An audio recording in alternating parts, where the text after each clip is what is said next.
Isang binatang tubong General Santos City ang lumikha ng kasaysayan matapos iuwi ang ginto sa katatapos lamang na Waterjet World Cup 2024 sa Thailand. Para bigyan ng mukha ang balita, Mobile Journal, Denise Valdez Sancho.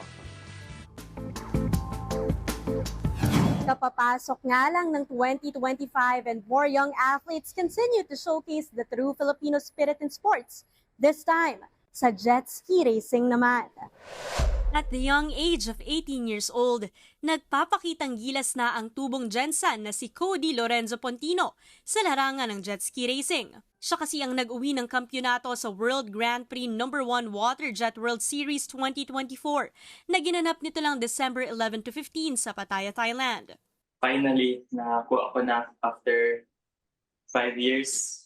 Sa ilang beses kasi niyang sumubok, ito ang kauna-unahang pagkakataon na nasungkit ni Cody ang gintong medalya internationally at di biro ang pagod at sakripisyo niya sa likod ng makinang na medalya. First race ko sa Thailand, 13 to 15 years old lang yung makasali sa category. So parang wala ako experience and mag-up ng fun.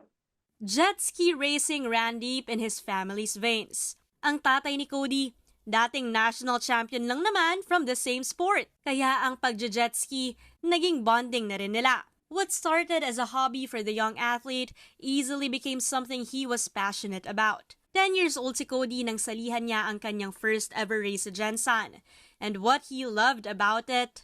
It's fun and kung mahulog ka, safe lang kasi tubig. Ilang beses sumubok, ilang beses nadapa. All while training every day and balancing his academics as a grade 12 STEM student. At sa wakas, nakuha ng Pinas ang ginto nitong 2024.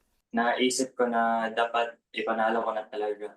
Para sa 2025, target na ni Cody ang panibagong tropeo. He wishes to make waves in the SEA Games in the hopes of bringing glory to his country. Mobile Journal, Denise Valdez Sancho po. Hatid ang mukha ng balita.